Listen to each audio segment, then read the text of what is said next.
হে আল্লাহ, আমার মেয়ের অর্ধেক শরীর বক পাখির মতো কিভাবে হয়ে গেল? তোর হাল্ক জংলি বক কামড় দিয়ে চলে গেছে। হে আল্লাহ, আমার মেয়ের অর্ধেক শরীর বক পাখির মতো কিভাবে হয়ে গেল? হালকা, তোর মেয়েকে জংলি বক কামড় দিয়ে চলে গেছে।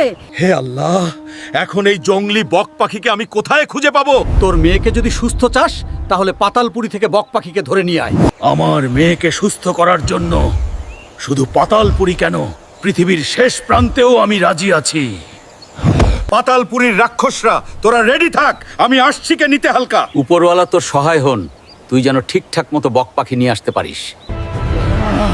আমার মেয়েকে সুস্থ করার জন্য শুধু পাতালপুরি কেন, পৃথিবীর শেষ প্রান্তেও বক পাখি, তুই এখনই আমার সাথে চল।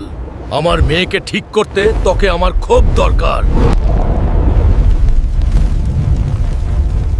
বক পাখি, তুই এখনই আমার সাথে ঠিক।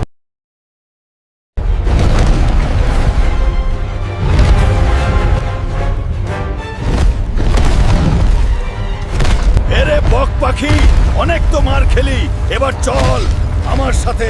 আমার বাড়ি, আমার মেয়েকে ঠিক করতে হবে। যাও। দরবেশ বাবা, দেখেন আমি জংলি বক পাখি নিয়ে আসছি, তাড়াতাড়ি আমার মেয়েকে ঠিক করুন।